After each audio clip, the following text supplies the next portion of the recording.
Hello guys, तो इस video में हम ड्रिलिंग साइकिल के बारे में डिस्कशन करेंगे। तो ड्रिलिंग साइकिल के लिए सबसे पहले तो हमने एक कोई टूल है वो स्पेसिफिक कॉल करा दिया।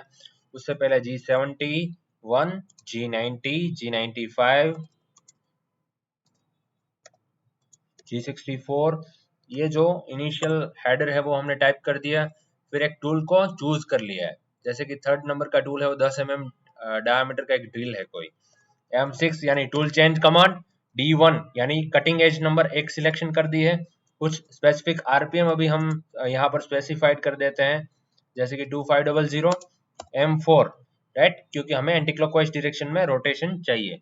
एंड देन हम यहाँ पर सबसे पहले पार्किंग पॉइंट हमें देना जरूरी है, जैसे कि G0, X0, Z5, क्योंकि हमें X0 पे ही ड्रिलिंग करना है। करेक्ट, तो हमने ऑफसेट ले ली है, सारी चीजें कर दी है।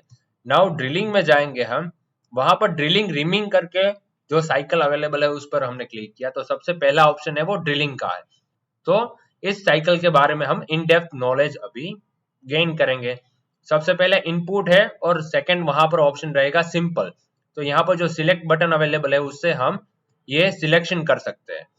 नाउ सिंपल में जो भी सारे फीचर्स है वो ऑलरेडी इस कंप्लीट इनपुट में मेंशन ही है। सो हम इस कंप्लीट प्रोसेस के बारे में डिस्कशन करेंगे कि ये साइकिल में का यूज हम कैसे कर सकते हैं और क्या क्या पैरामीटर क्या क्या कहना चाहता है। तो सबसे पहले तो वर्किंग प्लान है। जैसे ही हमने इस सेंटरिंग साइकिल के बारे में कल डिस्कशन किया था अगले वीडियो में, तो यहाँ पर भी जो ड्रिलिंग में अगर जाएंगे हम, तो एक वर्क प्लान हमें डिसाइड करना है, डिफाइन करना है, क्योंकि हमें जेड एक्सिस में ही काम करना है। तो उसके परपेंडिकुलर प्लेन आएगा वो एक्स वाई प्लेन। तो यहाँ पर G17 यानी कि एक्स वाई वर्क प्लेन का सिलेक्शन करना है। नाउ यहाँ पर जो रिट्रैक्शन प्लेन है आरपी, तो सारी चीजें यहाँ पर दिखाई भी जाएगी। आरपी का मतलब होता है कि जब ड्रिलिंग कंप्लीट हो जाए और जब वो रिट्रैक्शन करेगा ड्रिल हमारा, तो वो जेड की कौन सी वैल्यू पर आकर रुकेगा, होल्ड करेगा, वो वैल्यू हमें यहाँ पर डिफाइन करनी है। अगर हम 50 मेंशन कर देंगे तो ड्रिलिंग होने के बाद वो Z50 पर आकर रुकेगा।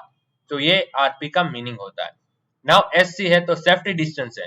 जो ड्रिलिंग हम Z0 से स्टार्ट करने वाले हैं, लेकिन हमें सेफ्टी के लिए थोड़ा आगे से चलाना है, तो वो कितना आगे से चलाना है, कितना mm, वो हम यहाँ पर डिफाइन कर सकते हैं। जैसे कि Z+2 से चलाना है, और जो ये सेफ्टी डिस्टेंस है वो Z0 पर डिपेंड करता है। अगर यहाँ पर भी हमने Z0 2 mm दे दिया, यानी कि हमारी स्टार्टिंग पोजीशन है वो 2 mm से करनी है, तो 2 प्लस सेफ्टी डिस्टेंस का 2 यानी Z+4 से ड्रिलिंग करना स्टार्ट हो जाएगा। Z+4 से ये स्पेसिफिक फीड रेट में कटिंग करना ड्रिल चालू कर देगा, वो चलना चालू कर देगा। करेक्ट, नाउ हमने Z0 डिफाइन कर दिया है। यहाँ पर टिप और सेंक दोनों का ऑप्शन अवेलेबल है। तो सबसे पहले टिप के लिए डिस्कशन करते हैं। तो टिप का क्या मतलब रहता है, तो जैसे ही यहाँ पर टिप यहाँ पर डिफाइंड है, टिप का मतलब ये रहेगा कि ड्रिल का जो टिप पॉइंट से आपने ऑफसेट लिया है वो ऑफसेट कितनी mm की डेप्थ में जाना चाहिए। जैसे ही हम Z-10 डिफाइन करेंगे तो ये नोच के साथ ड्रिल Z-10 तक कटिंग करता हुआ जाएगा। ओके, उसमें ये ड्रिल का टेपर्ड पोर्शन है वो भी इंक्लूड हो जाता है। नाउ यहाँ पर एक स्पोर्ट ड्रिल करके ऑप्शन अवेलेबल है। अगर स्पोर्ट ड्रिल को हमने नो कर दिया है तो पूरा ड्रिलिंग ऑपरेशन है वो कंटिन्यूअस फीड में चलेगा। बट वहां पर अगर हम यस सिलेक्ट कर देंगे तो यहाँ पर एक ZA और FA करके दो ऑप्शन अवेलेबल है। नाउ ZA का क्या मतलब होता है कि जो हमारे पास ड्रिल है वो एक स्टेप ड्रिल है, उसमें कुछ स्पोर्ट ड्रिल जैसा छोटा ड्रिल भी इंक्लूडेड है।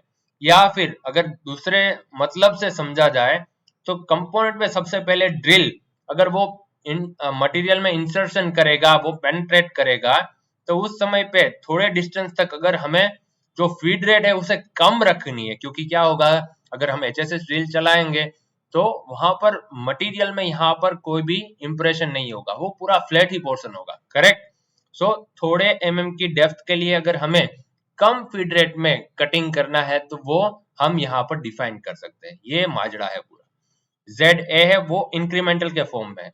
तो अगर ZA हमने 2 mm यहाँ पर डिफाइन कर दिया तो वो Z2 से Z+2 से 2 mm कंसिडर करेगा। बट अगर हम यहाँ पर इंक्रीमेंटल के बजाय एब्सोल्यूट कंसिडर करेंगे ZA की पोजीशन पर अगर हम यहाँ पर -2 डिफाइन कर दें तो Z+2 से Z-2 तक वो फीड रेट में फर्स्ट पास यहाँ पर जो FA के पोर्शन में हमने फीड रेट डिफाइन की है उस फीड रेट में कटिंग करता हुआ जाएगा। तो ZA का मतलब क्या रहेगा कि आपने जो ड्रिलिंग डेप्थ डिफाइन की है यहाँ इस पोजीशन पर, उस पोजीशन तक यहाँ आपने कुछ अलग परसेंटेज वाइज अगर दी है जैसे कि 50%, तो हम जब बाहर अगर हम ये एक्सेप्ट कर दे और फीड रेट तो हमें बाहर ही डिफाइन करनी है जैसे कि फीड रेट 0.1, तो जो फर्स्ट Z-2 की डेप्थ है तो उस डेप्थ के लिए हमारा ड्रिल है वो 50 माइक्रोन की फीड रेट में कटिंग करता हुआ जाएगा। तो यहाँ पर हम ये एब्सोल्यूट मोड में जो भी चीजें डिफाइन करना चाहते हैं वो कर सकते हैं। अगर Z-5 डिफाइन कर देंगे तो वो Z-5 तक 0.05 mm पर रिवोल्यूशन की फीड रेट में कटिंग करेगा। यहाँ पर फीड रेट डिफाइन करने के लिए भी ऑप्शन अवेलेबल है। अगर यहाँ पर देखें तो वो डिस्टेंस पर मिनट है, यानी कि जो हम VMC में जो फीड रेट प्रोवाइड करते हैं G94 में mm पर मिनट में, तो वो भी हम यहाँ पर कर सकते हैं। यानी कि 100 mm पर मिनट की फीड रेट में हम कटिंग करना चाहते हैं तो वो हम कर सकते हैं। फिर उसके बाद यहाँ पर तीसरा ऑप्शन भी अवेलेबल है। जो तीसरा ऑप्शन अवेलेबल है वो कुछ इस तरह का है कि यहाँ पर जो भी हम फीड रेट डिफाइन करना चाहते हैं वो percentage mm per revolution and mm पर मिनट में, ये 3 तरीके से हम फीड रेट को डिफाइन कर सकते हैं। उसके बाद का जो ऑप्शन है वो थ्रू ड्रिल के लिए है कि अगर हमारे कंपोनेंट में हमें थ्रू आउट ड्रिलिंग करना है तो लास्ट में थोड़ी डिस्टेंस के लिए अगर हम फीड रेट कम करना चाहते हैं क्योंकि ड्रिल वहां से बाहर निकलने वाला है, तो उस पोर्शन के लिए अगर हम स्पेसिफिक फीड रेट पर ड्रिल चलाना चाहते हैं तो वो हम यहाँ पर डिफाइन कर सकते हैं। तो वो हम डिस्टेंस यहाँ पर डिफाइन कर सकते हैं। तो जैसे कि यहाँ पर ZD यानी इंक्रीमेंटल भी है, एब्सोल्यूट भी है। INC का मतलब रहता है इंक्रीमेंटल, अगर सिलेक्ट करेंगे तो एब्सोल्यूट। तो एब्सोल्यूट का मतलब रहता है कि अगर Z-10 तक हमें ड्रिलिंग करना है तो हम Z-8 से वो जो ड्रिलिंग है उसकी फीड रेट कम कर देना चाहते हैं, यानी कि Z-8 से Z-10 तक जो यहाँ पर जो फीड रेट हम मेंशन करेंगे उतनी फीड रेट पर ड्रिलिंग कटिंग करता हुआ जाएगा। या फिर हम इंक्रीमेंटल भी कर सकते हैं, यहाँ पर हम सिर्फ 2 mm डिफाइन कर देंगे तो जो Z-10 की जो पोजीशन है वहां से 2 mm कम से, यानी कि Z-8 से वो अपने आप यहाँ 50% की फीड रेट पर कटिंग करना स्टार्ट कर देगा। यहाँ पर फीड रेट में mm पर मिनट, mm पर रिवोल्यूशन और परसेंटेज के फॉर्म में फीड रेट हम डिफाइन कर सकते हैं। तो जब हम एक्सेप्ट कर लेंगे तो यहाँ पर ये साइकिल क्रिएट होकर आ जाएगी। फिर हम जो भी हमारी ये सारी चीजें हैं उसे कंप्लीट कर देते हैं और एक बार सिमुलेशन देखते हैं। उसके लिए हम यहाँ पर ब्लैंक भी डिफाइन कर देते हैं। वेरियस में गए, ब्लैंक में गए, यहाँ पर एक हमने एक कंपोनेंट डिफाइन कर दिया जिससे हम सिमुलेशन इजीली देख सकते हैं।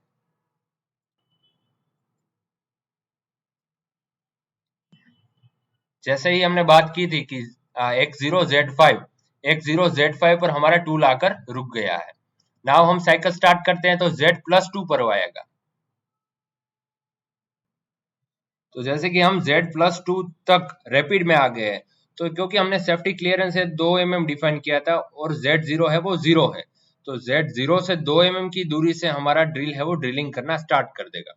सो यहाँ से वो जो हमने फीड रेट डिफाइन की है वो उतनी फीड रेट पर कटिंग करता हुआ आगे बढ़ेगा। यहाँ पर हम इजीली देखने के लिए थोड़ी कम कर देते हैं तो वो Z-10 तक तो 0.1 की फीड रेट में जाएगा, लेकिन जो हमने यहाँ पर डिफाइन किया होगा जो स्पेसिफिक हमने Z-5 mm वहां पर डिफाइन जो किया था वहां तक ये कुछ जो हमने स्पेसिफिक फीड रेट दी थी जैसे कि 100 mm पर मिनट, तो वो उतनी फीड रेट में कटिंग करता हुआ जाएगा क्योंकि वो पहले इंसर्ट यहाँ पर मटेरियल में वो पेनेट्रेट कर रहा है, तो ड्रिल है वो थोड़ा डिस्टर्ब ना हो उसी की वजह से अगर हम कुछ फीड रेट कम करना चाहते हैं तो यहाँ पर ये ऑप्शन अवेलेबल है।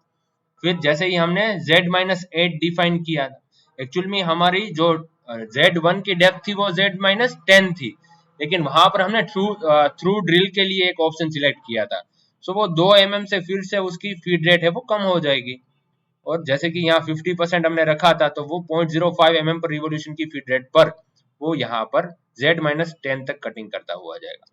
और रिट्रैक्शन प्लान हमने Z50 डिफाइन किया था, तो वो कटिंग करने के बाद Z+50 पर आकर रुकेगा, यहाँ पर जैसे हम देख सकते हैं।